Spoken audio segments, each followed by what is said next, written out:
आप लोग कैसे हैं। मैं अभी इंस्टाग्राम के माध्यम से लाइव हो रहा हूं और दोस्तों मेरा केवल एक ही कहना है कि मैं कॉमेडी भी बनाता हूं और डांसिंग का भी वीडियो बनाता हूं। आप लोगों ने बहुत प्यार किया कॉमेडी, डांसिंग और जो क्लाउड किचन जैसे हमारे घर से चालू होता है तो हम लोग उसका भी वीडियो दिखाते हैं आपको, डिफरेंट डिफरेंट होममेड चीज़ें कैसी बनती हैं।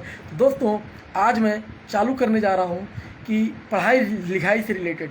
तो दोस्तों ये जो मेरा पढ़ाई लिखाई से रिलेटेड जो टॉपिक है, आप लोग को हो सकता है कि थोड़ा निराशा हो मेरे से, पर दोस्तों कहीं ना कहीं मैं पावर प्लांट में जो लड़के काम कर रहे हैं, पावर प्लांट में जो डेस्क में बैठते हैं, डीसीएस इंजीनियर होते हैं, उनको कहीं ना कहीं उनको तकलीफ जाती है वाटर केमिस्ट्री के पैरामीटर से।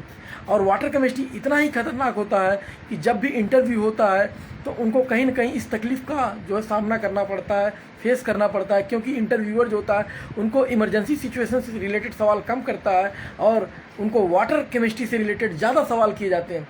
और जनरली बीओई का भी एग्ज़ाम बहुत ज़्यादा क्रेज़ है हमारे इंडिया में।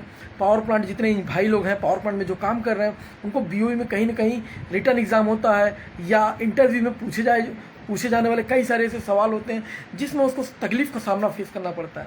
और बहुत कम ऐसे सोशल मीडिया पे हैं जिसे जो लोग पढ़ाते हों वाटर केमिस्ट्री को। तो दोस्तों अभी मैं केवल वाटर केमिस्ट्री से रिलेटेड टॉपिक को ही कंप्लीट कराऊंगा आप लोगों का। उसके बाद फिर मैं पूरी पावर प्लांट केमिस्ट्री और फिर उसके बाद जो है पूरा पावर प्लांट में boiler, turbine operation, critical parameter, सब कुछ जितने भी इमरजेंसी सिचुएशन है उन सबको बताऊंगा। दोस्तों यकीन मानिए, थोड़ा सा पेशेंस रखिए और मुझे आप लोगों का प्यार और सपोर्ट चाहिए। अगर मेरे वीडियो को आप लोग लाइक नहीं करेंगे, ज़्यादा से ज़्यादा प्यार नहीं देंगे तो मैं वीडियो को बनाना मेरे लिए बहुत मुश्किल हो जाएगा। क्योंकि दोस्तों जो पढ़ाई लिखाई की टॉपिक होती है मैंने देखा है लोगों को बहुत कम मज़ा आता है, पर यकीन मानिए दोस्तों ये प्रोफेशनल टॉपिक है और बहुत सारे ऐसे प्रोफेशनल्स लड़के हैं जो कहीं ना कहीं आज की डेट में इंटरव्यू फेस करना चाहते हैं पर उनको नहीं समझ में आता है कि वाटर केमिस्ट्री में कैसे वो आगे जाएँ। कई सारी किताबों को फॉलो करते हैं, रिकमेंड करते हैं, लेकिन उसके बावजूद भी वो कुछ दिनों बाद भूल जाते हैं। तो मैं अपने एक सिंपल से वे में, सिंपल से तरीके में मैंने 18 साल पावर प्लांट में काम किया और 18 साल में जो मैंने सीखा मैं उसको बताना चाहूँगा, आपको सिखाना चाहूँगा कि कितने टाइप के इंटरव्यू होते हैं और उसमें क्या क्या मैक्सिमम सवाल किए जाते हैं। मैं ज़्यादा आपको बहुत ज़्यादा डीपली तो नहीं बताऊँगा, बट इतना बताऊँगा कि इन 18 सालों में मैंने जितने भी करीब 12 से 13 कंपनियों में, 14 कंपनियों में मैंने इंटरव्यू जो दिए उसको सीखा और सीखने के बाद जो मैंने समझा उसको मैं आपको इंटरव्यू के माध्यम से बताऊँ, ताकि कोई भी लड़का जो पावर प्लांट के बॉयलर, टरबाइन, डीसीएस ऑपरेशन में हो या मेंटेनेंस में हो उसको वाटर केमिस्ट्री में तकलीफ ना जाए। तो दोस्तों मेरे चैनल पे आप बने रहें और मैं जल्दी से जल्दी आपको बताता हूँ। तब तक के लिए दोस्तों थैंक यू।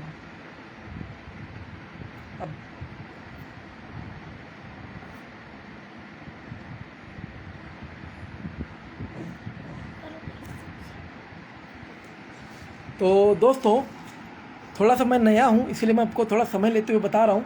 दोस्तों मैं आज बताने जा रहा हूँ कि कुछ ऐसे वाटर केमिस्ट्री के पैरामीटर जिनको देख करके जो है हमारी जो है बोलते हैं ना आत्मा डरने लगती है, क्योंकि ये पैरामीटर तो बराबर हमारे डीसीएस में डेस्क पे केमिस्ट लेकर आता है, लेकिन हम ज़्यादा इसको जान नहीं पाते हैं, समझ नहीं पाते हैं। तो आज के केवल टॉपिक में यही रहेगा कि क्या क्या पैरामीटर हमें देखना होता है as a DCS engineer, as a shift incharge, और वो पैरामीटर कितने रेंज होना चाहिए और किस किस जोन में कितना कितना रेंज होना चाहिए। उसके बाद मैं अगले वीडियो में बताऊंगा कि वो जो रेंज है वो अगर ज़्यादा हो गया तो क्या होगा दोस्तों, और कम हो गया तो क्या इफ़ेक्ट होगा हमारे बाकी चीज़ों पर, क्या क्या इफ़ेक्ट आएगा हमारे सिस्टम पर। तो दोस्तों आज मैं बताने जा रहा हूँ कि सबसे पहले बात करेंगे कि पीएच, उसके बाद कंडक्टिविटी, और आप देख रहे होंगे सिलिका जो कि एक महत्वपूर्ण है। फिर उसके बाद आता है रेसिडुअल फॉस्फेट, उसके बाद है रेसिडुअल हाइड्रोजन, उसके बाद है आयरन, उसके बाद है डिजॉल्व O2, फिर टोटल हार्डनेस, उसके बाद आता है कॉपर और उसके बाद आता है क्लोराइड। तो दोस्तों ये जो पैरामीटर होते हैं इनकी क्या क्या यूनिट होती है और ये किस किस जोन में कितना मेंटेन होते हैं, इसका आज हम लोग रेंज देखेंगे। तो सबसे पहले बता दूं दोस्तों कि पीएच की कोई यूनिट नहीं होती है, वो यूनिट लेस होता है। उसके बाद हम कंडक्टिविटी के बारे में बताएंगे। तो कंडक्टिविटी की जो यूनिट होती है माइक्रो सीमेंस पर सेंटीमीटर होता है दोस्तों। दूसरा सिलिका, सिलिका की जो यूनिट होती है पीपीएम, पार्ट पर मिलियन होता है दोस्तों। उसके बाद आता है रेसिडुअल फॉस्फेट जिसकी यूनिट होती है ppm, पार्ट पर मिलियन। उसके बाद देखेंगे दोस्तों रेसिडुअल हाइड्रोजन, वो भी ppm होता है। आयरन, वो भी ppm होता है उसका यूनिट। डिजॉल्व O2, उसका भी यूनिट जो होता है ppm ही होता है। उसके बाद आता है टोटल हार्डनेस, उसका भी यूनिट दोस्तों ppm होता है। तो दोस्तों यहाँ तक अगर आपको यूनिट समझ में आ गया हो तो अब हम बात करेंगे कि उनका रेंज कितना कितना रिकमेंड है हर एक जोन में। तो दोस्तों पहले मैं बात करूंगा पीएच की। तो सबसे पहले जो सवाल आपसे पूछे जाते हैं कि पीएच ड्रम यानी कि सीबीडी में आप लोग कितना मेंटेन करते हैं, तो दोस्तों आपका आंसर होना चाहिए 9.0 से 9.8। उसके बाद हम बताएंगे दोस्तों अगले वीडियो में कि इतना ही क्यों रखते हैं, अगर कम हो गया तो क्या होगा और ज़्यादा हो गया तो क्या होगा। दोस्तों ये तो हो गया पीएच का सीबीडी में। सेम वैसे ही दोस्तों फीड वाटर में अगर मैं पीएच की बात करूंगा तो दोस्तों 8.5 से 9.2 होता है। सेम उसी तरीके से अगर मैं पीएच की बात करूं कि मेन स्टीम लाइन यानी सुपर हीटेड स्टीम में कितना मेंटेन करते हैं, तो इसका आंसर 8.5 से 9.2। उसके बाद आता है दोस्तों पीएच का सेचुरेटेड स्टीम लाइन में कितना मेंटेन करते हैं दोस्तों, तो ये भी 8.5 से 9.2 ही होता है दोस्तों। और अब बारी है कंडेंसेट वाटर की।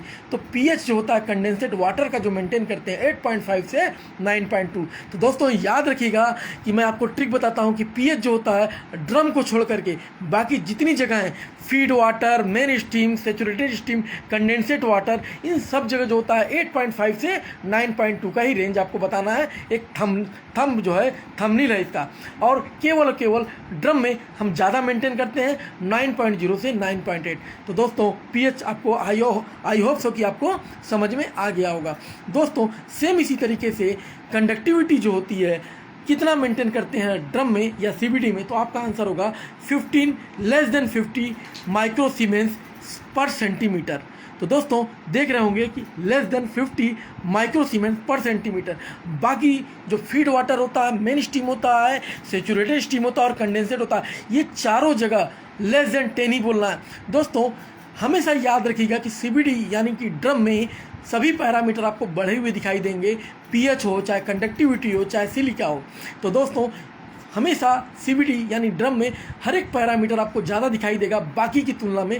अब आप देख रहे हैं कि पीएच आपने देख लिया 8.5 से 9.2 सब जगह मेंटेन है। सेम उसी तरीके से जो अपना होता है कंडक्टिविटी लेस देन 10 होता है, मतलब 10 से कम होता है माइक्रो सीमेंस पर सेंटीमीटर फीड वाटर में, मेन स्टीम में, सेचुरेटेड स्टीम में और कंडेंसेट वाटर में। लेकिन आपका लेस देन 50 अगर आप बताएंगे कि सीबीडी में कितना होता है तो लेस देन 50 बताना पड़ेगा। अब बारी आ गई दोस्तों सिलिका। सिलिका एक अहम भूमिका निभाती है पावर प्लांट में।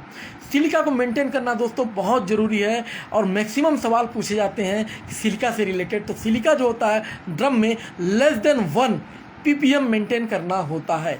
लेकिन अगर बाकी पैरामीटर बात करें कि फीड वाटर में, मेन स्टीम लाइन में या सेचुरेटेड स्टीम या कंडेंसेट वाटर में, तो आपको केवल एक ही आंसर देना है less than 0.02 ppm, less than 0.02 ppm।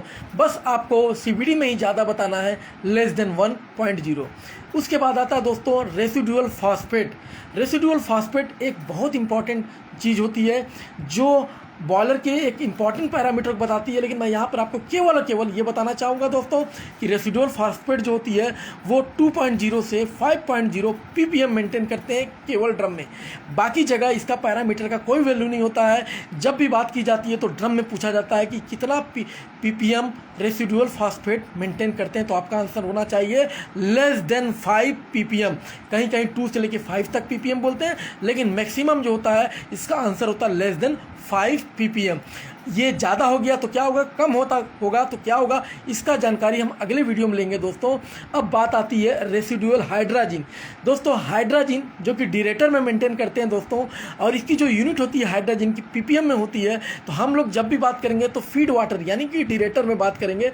जो हम हाइड्रोजन रेसिडुअल हाइड्रोजन मतलब बचा हुआ हाइड्रोजन, वो कितना मेंटेन करते हैं दोस्तों 0.02 से 0.04, मतलब लेस देन 0.04 ppm हाइड्रोजन हम लोग क्या फीड वाटर में मेंटेन करते हैं। बाकी कहीं भी मेंटेन नहीं करते, ऑटोमेटिक जहां भी आएगा तो आएगा। बस हमें मेंटेन करना पड़ता है रेसिडुअल हाइड्रोजन, वो भी फीड वाटर यानी कि डिरेटर में।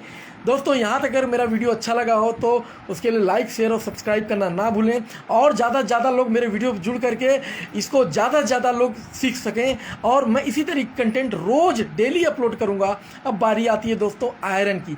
आयरन एक इम्पॉर्टेंट पैरामीटर है दोस्तों, और आयरन से हमें पता चलता है कि हमारी जो फीड वाटर लाइन में जो भी आयरन है, या ड्रम के अंदर में जो भी मटेरियल जो है MOC material of construction use हुआ, उसकी क्या कंडीशन है, तो उसको भी हम जान सकते हैं फीड वाटर के थ्रू। तो फीड वाटर में जो हमारा होता है, इसका पहले बता दें कि यूनिट पीपीएम में होता है दोस्तों, और जो ये आयरन होता है वो 0.02 पीपीएम लेस देन मेंटेन करते हैं, मतलब 0.02 से लेस देन रहना चाहिए, ज़्यादा नहीं होना चाहिए आयरन। 0.02 पीपीएम हमारा आयरन हम इतना मेंटेन करते हैं। और आप देखेंगे सेम उसी तरीके से मेन स्टीम लाइन हो, चाहे सेचुरेटेड स्टीम में हो, चाहे कंडेंसेट लाइन हो, सब में 0.02 पीपीएम ही हम मेंटेन करते हैं। ड्रम में नहीं देखा जाता है दोस्तों आयरन को। अब बात आती है डिजॉल्व O2 की। डिजॉल्व O2 दोस्तों इसको 7 पीपीबी बोला जाता है, लेस देन 7 पीपीबी या 0.007 पीपीएम मेंटेन करते हैं फीड वाटर लाइन में। दोस्तों हमेशा दोस्तों डिजॉल्व O2 को मेंटेन किया जाता है डिरेटर यानी कि फीड वाटर लाइन में। इसीलिए कभी कभी इंटरव्यूअर पूछता है कि डिजॉल्व O2 कितना मेंटेन होता है या कितना मेंटेन आप करते हैं। तो दोस्तों डिजॉल्व O2 को हम लोग मेंटेन करते हैं 0.007 पीपीएम। दोस्तों जब आप इसको पीपीबी में कन्वर्ट करेंगे तो 7 पीपीबी आ जाएगा दोस्तों। सेम इसी तरीके जैसे मैंने आयरन का बताया था ना दोस्तों कि 0.02 पीपीएम, अगर मैं इस पीपीएम को पीपीबी में कन्वर्ट करूंगा तो 20 पीपीबी आ जाता है जनरली। इसलिए क्या होता है, सरलता जाती है बोलने में 20 पीपीबी या 7 पीपीबी, इसलिए हम लोग बोल देते हैं। बाकी 20 पीपीबी को अगर कन्वर्ट करेंगे पीपीएम में तो 0.02 पीपीएम ही होगा दोस्तों। सेम उसी तरीके से दोस्तों आता है टोटल हार्डनेस। तो दोस्तों आपको बता दूं कि टोटल हार्डनेस जो होता है सब जगह हमारा जो होता है नील होना चाहिए। कहीं भी हमारा ड्रम से लेकर के फीड वाटर से लेकर के मेन स्टीम लाइन से लेकर के कंडेंसेट लाइन से लेकर के कहीं भी हमें हार्डनेस नहीं दिखना चाहिए, नील आना चाहिए। एक सही बॉयलर ऑफ जो वाटर होता है, केमिस्ट होता है, वो ये पैरामीटर मेंटेन करता है। उसके बाद आती है कॉपर की बारी दोस्तों। तो कॉपर जो हम बोलेंगे 0.005 पीपीएम हम फीड वाटर मेंटेन करते हैं दोस्तों। और बाकी जितने भी हैं main steam line, saturated line या कंडेंसेट लाइन, इन सभी जगह हम जो होते हैं कॉपर को जो मेंटेन करते हैं वो होता है 0.005 पीपीएम। अगर इसको मैं पीपीबी में कन्वर्ट करूं दोस्तों तो 5 पीपीबी होगा दोस्तों। इसीलिए जनरली इंटरव्यू में बोल दिया जाता है कि लेस देन 5 पीपीबी मेंटेन किया जाता है। तो पीपीबी मतलब 5 पीपीबी बोलेंगे और पीपीएम बोलेंगे तो 0.005। ठीक है दोस्तों, आपको दिख रहा होगा स्क्रीन पे। अब बारी आती है दोस्तों क्लोराइड की। तो क्लोराइड दोस्तों केवल ड्रम में यानी सीबीडी में लेस देन 6 जो है मेंटेन किया जाता है। बाकी जगह इसकी पैरामीटर जो होती है नील होती है दोस्तों। तो दोस्तों अगर ये मेरा वीडियो आप लोगों को अच्छा लगा हो तो कृपया लाइक शेयर और सब्सक्राइब करना ना भूलें दोस्तों। और इसको दोस्तों अगर ये वीडियो अच्छा लगेगा दोस्तों तो मैं इससे रिलेटेड अब ये बताऊंगा अगले वीडियो में कि ये पैरामीटर ही क्यों मेंटेन करते हैं। इस रेंज के ऊपर जाएंगे तो क्या होगा और इस रेंज के नीचे जाएंगे दोस्तों तो क्या होगा। बाकी ये वीडियो मेरा अपलोड हो जाएगा यूट्यूब पे भी, और यूट्यूब पे जो अपलोड होगा दोस्तों मैं बताऊंगा कि मेरे यूट्यूब पर मैंने कब अपलोड किया। इसीलिए दोस्तों इसको लाइक करें, और लाइक अच्छा लगे तो सब्सक्राइब भी करें। थैंक यू दोस्तों।